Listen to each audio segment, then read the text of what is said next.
Hello students, welcome to physics वाला semesters वाला। तो हम लोग जो बीटेक फर्स्ट ईयर में कोर्स होता है mechanical engineering, basics of mechanical engineering, उस सीरीज में एक यूनिट होती है जो फ्लूइड मैकेनिक्स से रिलेटेड होती है।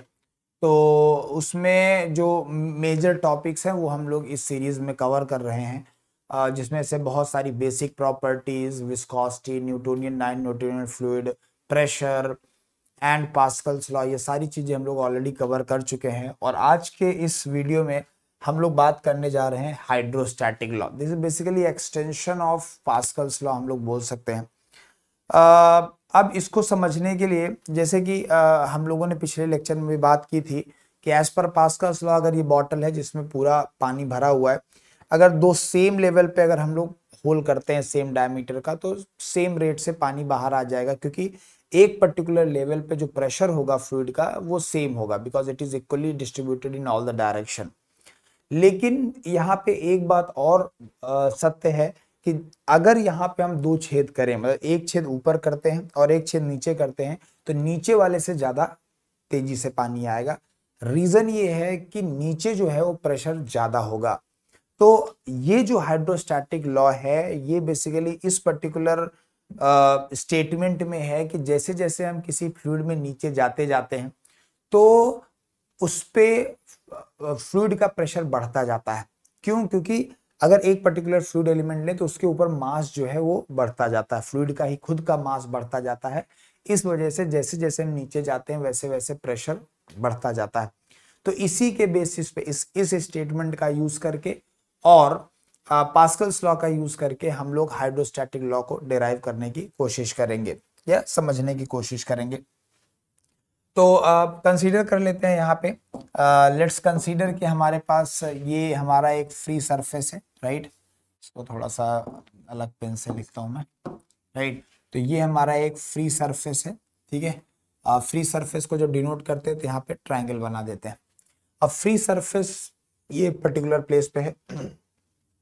अब हमारा स्टेटमेंट ये बोलता है जैसे जैसे हम नीचे डायरेक्शन में जाएंगे, एच जो है नीचे की डायरेक्शन में मेजर है, तो जैसे जैसे हम नीचे जाते जाएंगे वैसे वैसे हमारा प्रेशर जो है वो बढ़ता जाएगा। अब हम लोग क्या करने जा रहे हैं, यहाँ पे हमारा लेट्स से कोई भी फ्लूइड भरा हुआ है जिसकी डेंसिटी है रो और स्पेसिफिक वेट है स्मॉल w। तो यहाँ पे अगर हम लोग बात करें तो एक फ्लूइड एलिमेंट चलो कंसीडर कर लेते हैं। तो यहाँ पे मैं कंसीडर करने वाला हूँ एक फ्लूइड एलिमेंट। अब एक्चुअली तो ये फ्लूइड है, देखा जाए तो ये फ्लूइड एलिमेंट का, ये फ्लूइड का ही पार्ट है, राइट। ये एक्चुअली में तो फ्लूइड का पार्ट है, ये हमने फ्लूइड एलिमेंट कंसीडर किया है। एक्चुअली में देखा जाए तो ये फ्लूइड का ही पार्ट है। लेकिन जब हम कोई भी फ्लूइड एलिमेंट कंसीडर करते हैं, राइट, तो उसमें एक्सटर्नल फोर्सेस को रिप्रेजेंट करते हैं and we just treat it is that, उसको ट्रीट करते हैं कि सॉलिड है फ्लूइड एलिमेंट, पर हम ट्रीट कर रहे हैं कि ये एक सॉलिड जैसा बिहेव कर रहा है, राइट। अब इस फ्लूइड एलिमेंट के ऊपर अगर आप देखोगे, ये इस वाले पर इसका जो एरिया है लेट्स से डीए है, ये वाला एरिया कितना है, ये एरिया लेट्स से डीए है, correct.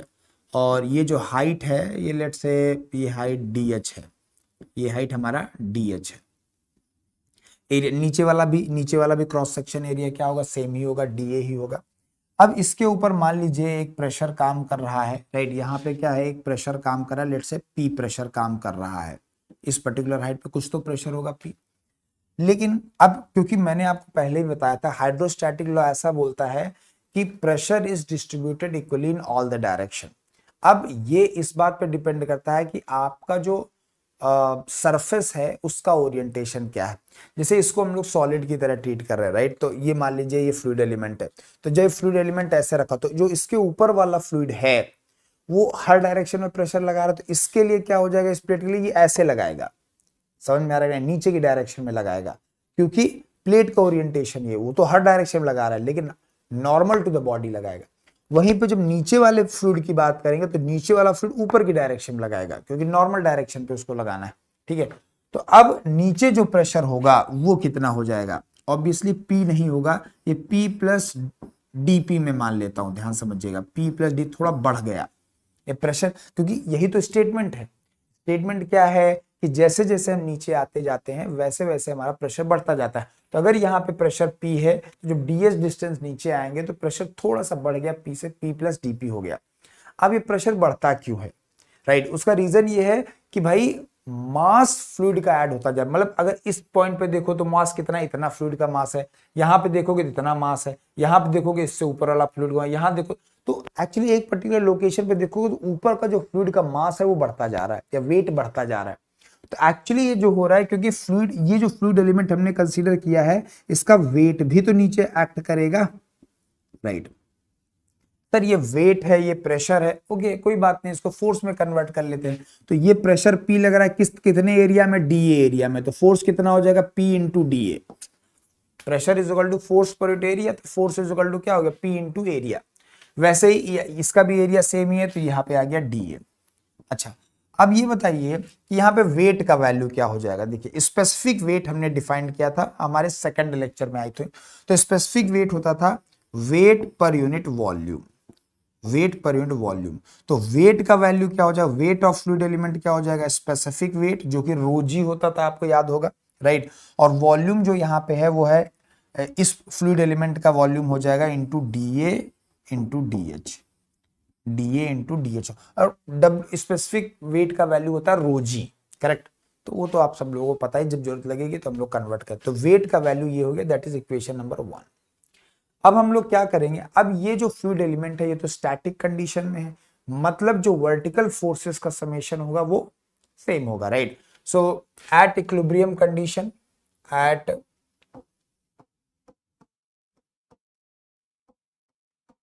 Equilibrium sigma F Y is equal to मैं 0 रख रहा हूं, मतलब जो वर्टिकल डायरेक्शन हुई वाई डायरेक्शन में जो सारे फोर्सेस हैं इनका सम हम लोग 0 रख रहे हैं। तो ऐसा कर सकते हैं, नीचे वाले फोर्स बराबर ऊपर वाला फोर्स कर देते हैं, ठीक है। तो नीचे वाला फोर्स कितना है, P into DA plus weight, weight का वैल्यू कितना है, वेट का वैल्यू है W into DA into DH is equal to क्या आ जाएगा, इज इक्वल टू आ जाएगा P plus DP into DA।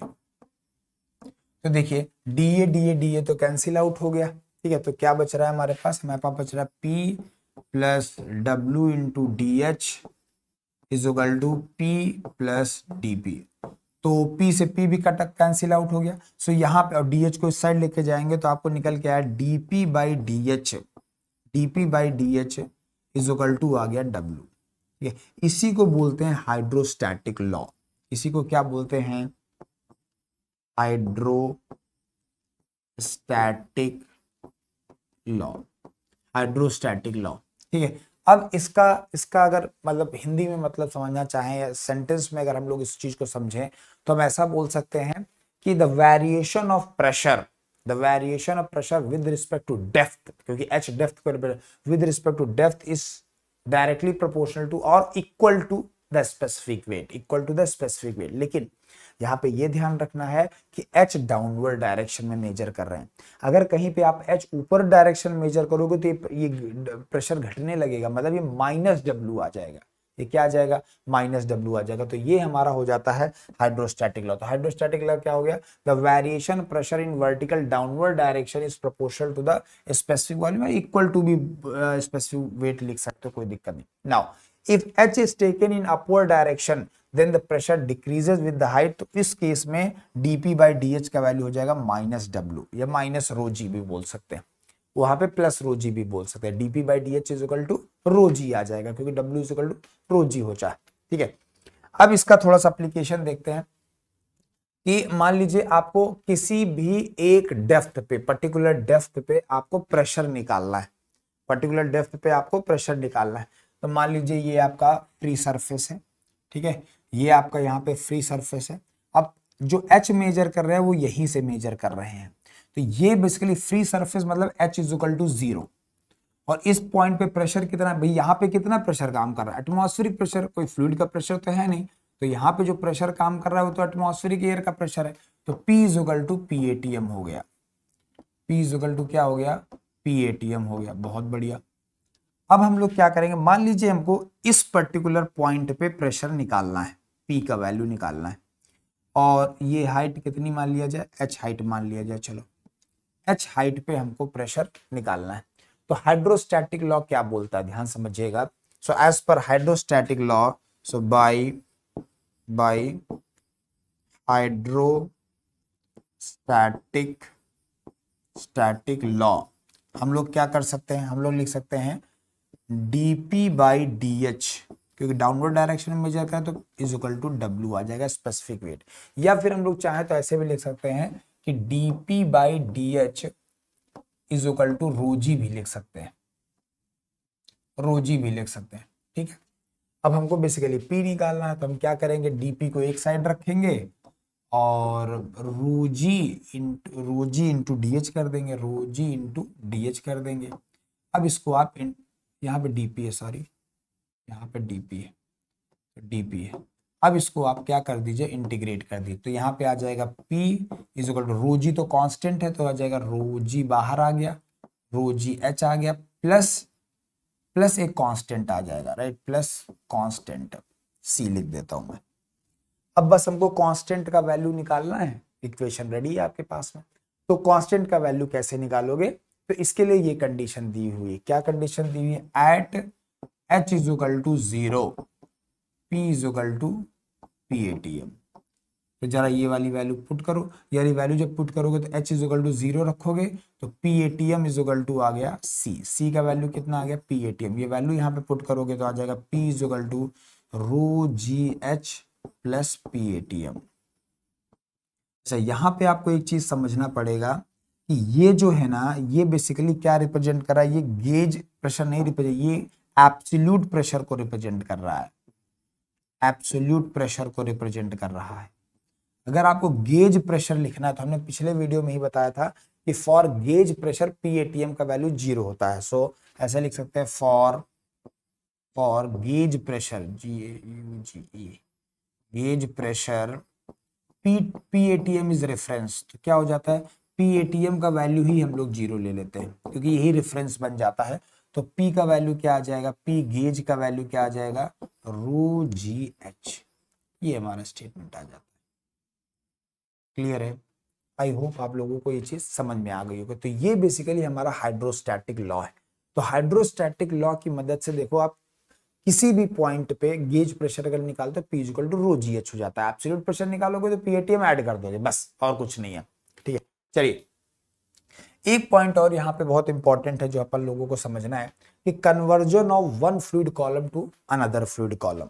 One fluid column to another fluid column का मतलब क्या है कि अगर किसी P प्रेशर है, मतलब H हाइट पे P प्रेशर है, तो सेम प्रेशर दूसरे फ्लूइड में किस हाइट पे होगा। This is also very very important concept.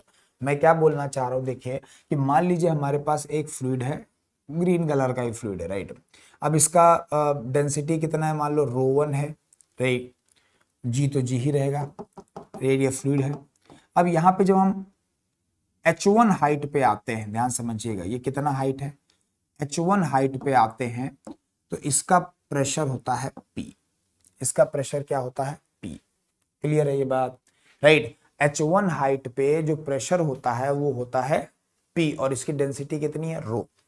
अब हम लोग क्या कर रहे हैं, अब एक दूसरा फ्लूइड है, ध्यान समझिएगा, एक दूसरा फ्लूइड है, एक दूसरा फ्लूइड है जिसकी डेंसिटी है ρ2। अब एक पर्टिकुलर हाइट पे, किसी और हाइट पे, लेट से ज्यादा कम कुछ भी हो सकती है, मान लो इस हाइट पे सेम प्रेशर आ रहा है, मतलब H2 हाइट पे सेम प्रेशर आ रहा है, राइट। यही सेम प्रेशर इसमें तो अलग पॉइंट पे आएगा ना, तो वो H2 हाइट पे, तो H2 की वैल्यू क्या होगी, ये क्या रिलेशन होगा, बेसिकली ये हमको जानना है। चलो, तो यहाँ पे P का वैल्यू क्या हो जाएगा, इस वाले, ये वाला P सेम है, केवल हाइट दोनों की डिफरेंट है और रो भी डिफरेंट है। तो यहाँ पे P का वैल्यू क्या हो जाएगा, P का वैल्यू हो जाएगा रो GH1 सॉरी। और यहाँ पे क्या हो जाएगा P का वैल्यू, सेम P का, P is equal to ρ2 GH2। तो ये हमारा हो गया, मान लीजिए इक्वेशन नंबर 1, ये हो गया हमारा इक्वेशन नंबर 1, ये हो गया हमारा इक्वेशन नंबर 2। दोनों इक्वेशन को अगर आप कंपेयर करो तो आपको पता चलेगा कि दोनों का लेफ्ट हैंड साइड सेम है। तो ρ1 GH1 is equal to ρ2 GH2। तो यहां से G कैंसिल आउट हो जाएगा, फाइनल रिलेशन जो आएगा ρ1 H1 is equal to ρ2 H2। मतलब जिसका डेंसिटी ज्यादा होगी उसकी हाइट कम आएगी, जिसकी हाइट ज्यादा होगी उसकी डेंसिटी कम आएगी, वाइस वर्सा है, डेंसिटी के साथ इनवर्सली प्रोपोर्शनल है। ठीक है, तो ρ1 H1 इज इक्वल टू रो। अच्छा, इसमें एक चीज का और भी आप कर सकते हो कि मान लीजिए ये ρ1 H1 is equal to ρ2 H2 है, इसमें दोनों साइड में रो ऑफ स्टैंडर्ड फ्लूइड से डिवाइड कर दो, रो ऑफ स्टैंडर्ड फ्लूइड से डिवाइड कर दो, तो ρ1 by like the density of a fluid to the density of standard fluid क्या हो जाता था, specific gravity of that fluid.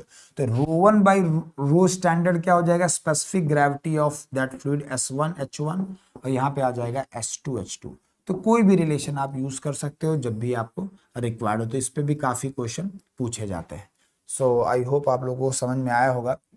तो बेसिकली ये पास्कल्स लॉ और हाइड्रोस्टैटिक लॉ काफी मिली जुली हुई चीजें हैं, और इनका जो यूज है ना ये भी साइमल्टेनियसली होता है मोस्ट ऑफ द केसेस में। तो आई होप ये चीज आपको समझ में आई होगी। Thank you very much. मिलते हैं किसी और वीडियो में।